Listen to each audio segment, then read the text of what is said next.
हनुमान जी की कहानी। जब नागों की माता पहुंची हनुमान जी की बल बुद्धि की परीक्षा लेने। हनुमान जी की स्टोरी। हनुमान जी को आकाश में बिना विश्राम लिए लगातार उड़ते देखकर समुद्र ने सोचा कि ये प्रभु श्री रामचंद्र जी का कार्य पूरा करने के लिए जा रहे हैं। किसी प्रकार थोड़ी देर के लिए विश्राम दिलाकर इनकी थकान दूर करनी चाहिए। उसने अपने जल के भीतर रहने वाले मैनाक पर्वत से कहा, मैनाक, तुम थोड़ी देर के लिए ऊपर उठकर अपनी चोटी पर हनुमान जी को बिठाकर उनकी थकान दूर करो।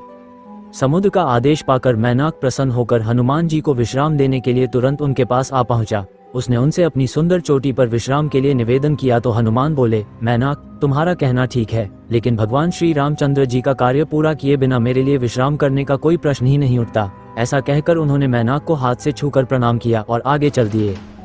हनुमान जी को लंका की ओर प्रस्थान करते देखकर देवताओं ने सोचा कि ये रावण जैसे बलवान राक्षस की नगरी में जा रहे हैं, अतः इस समय इनके बल बुद्धि की विशेष परीक्षा कर लेना आवश्यक है।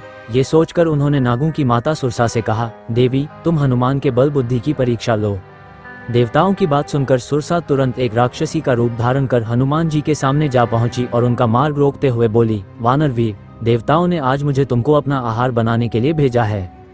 उसकी बातें सुनकर हनुमान जी ने कहा, माता, इस समय मैं प्रभु श्री रामचंद्र जी के कार्य से जा रहा हूँ। उनका कार्य पूरा करके मुझे लौट आने दो, उसके बाद मैं स्वयं ही आकर तुम्हारे मुंह में प्रविष्ट हो जाऊंगा। ये तुमसे मेरी प्रार्थना है। इस प्रकार हनुमान जी ने सुरसा से बहुत प्रार्थना की, लेकिन उसने किसी प्रकार भी उन्हें जाने न दिया। अंत में हनुमान जी ने क्रोध होकर कहा, अच्छा तो लो, तुम मुझे अपना आहार बनाओ। उनके ऐसा कहते ही सुरसा अपना मुंह 16 योजन तक फैलाकर उनकी ओर बढ़ी। हनुमान जी ने भी तुरंत अपना आकार उसका दुगना अर्थात 32 योजन तक बढ़ा लिया। इस प्रकार जैसे जैसे वह अपने मुख का आकार बढ़ाती गई, हनुमान जी अपने शरीर का आकार उसका दुगना करते गए। अंत में सुरसा ने अपना मुंह फैलाकर 100 योजन तक चौड़ा कर लिया। तब हनुमान जी तुरंत अत्यंत छोटा रूप धारण करके उसके उस 100 योजन चौड़े मुंह में घुसकर तुरंत बाहर निकल आए। उन्होंने आकाश में खड़े होकर सुरसा से कहा, माता, देवताओं ने तुम्हें जिस कार्य के लिए भेजा था वह पूरा हो गया है। अब मैं भगवान श्री रामचंद्र जी के कार्य के लिए अपनी यात्रा पुनः आगे बढ़ाता हूँ।